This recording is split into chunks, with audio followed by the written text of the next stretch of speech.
Welcome back. The three masterminds behind the 9/11 terrorist attacks, including Khalid Sheikh Mohammed, will be spared the death penalty after striking a plea deal with prosecutors. In a letter to the victims' families obtained by the New York Post, prosecutors explained, quote, in exchange for the removal of the death penalty as a possible punishment, these three accused have agreed to plead guilty to all of the charged offenses, including the murder of 2,976 people listed in the charge sheet. House Speaker Mike Johnson slamming the White House, quote, for more than 2 decades, the families of those murdered by these terrorists have waited for justice. This plea deal is a slap in the face to those families. They deserved better from the Biden-Harris administration. Joining me now is Florida Congressman Greg Steube, a member of the House Ways and Means Committee and the Select Subcommittee on the Weaponization of the federal government. He's also a U.S. Army veteran and an Operation Iraqi Freedom veteran. Congressman, thanks very much for being here. I know that the September 11th attacks actually led you to enlisting in the military. Yeah. What do you make of this plea deal?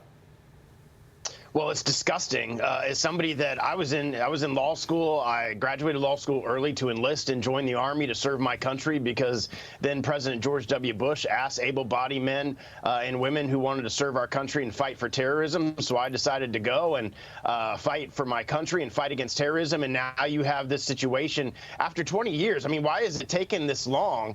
And you have the Biden DOJ giving a sweetheart plea deal to terrorists who are responsible with killing almost 3,000 Americans on American soil. And then you have the same DOJ weaponizing the federal government to go after their political opponent in Florida, in Georgia, in New York. It's absolutely mind-blowing that they're going to use the justice system to go after their political opponent. Yet when it comes to terrorism and terrorists that we know were part of the plan to take down the towers, they're going to give them a plea deal. It's very frustrating for somebody that served there. It's very frustrating to see, you know, obviously my lifetime to watch the towers fall and 3,000 Americans die. And then you have this administration that just wants to give them a plea deal and walk away. Well, even as right now we're seeing that sort of domination or that terrorist attack discussion continue.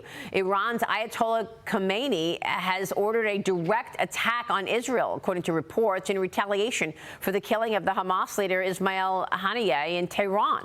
Here's the White House's response. Watch.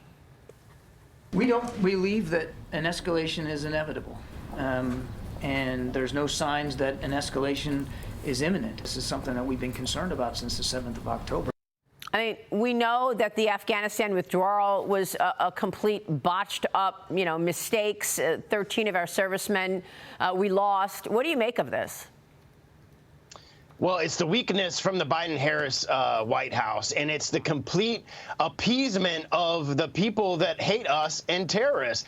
They want to give more money to the Iranians. They opened up $6 billion of money to the Iranians that have funded Hezbollah and Hamas. And all these attacks that you're seeing in the Middle East, their policies in opening up the Nord Stream 2 pipeline and relieving sanctions on the Russians allowed for them to finance the war in Ukraine. We had no war in the world when Donald Trump was president. And now you have it in 2 different fronts, in Europe and in the Middle East. And it is all because of the decisions that this White House has made to embolden our enemies, to open up billions of dollars of money to our enemies, and then they sit back and wonder why this is happening. They're not standing with Israel the way that we should be standing with Israel, saying we are with them 100%, and if you attack them, it's like attacking us. That's the type of strong leadership that we need in the White House. By the way, Israel is now claiming responsibility for killing that Hamas leader. The IDF is now confirming it was, in fact, Israel who took him out in Iran. Interesting to see that Israel has that kind of capacity and capability to find that Hamas leader in Iran and take him out. Well, in my opinion, a very measured response to 12 children being murdered on a soccer field because of rockets from Hezbollah from Lebanon. Yeah. So, in my opinion, very measured response. They went after specific leaders in Hamas and Hezbollah and killed just those people. They didn't go after other military targets, which I think they certainly have the right to do.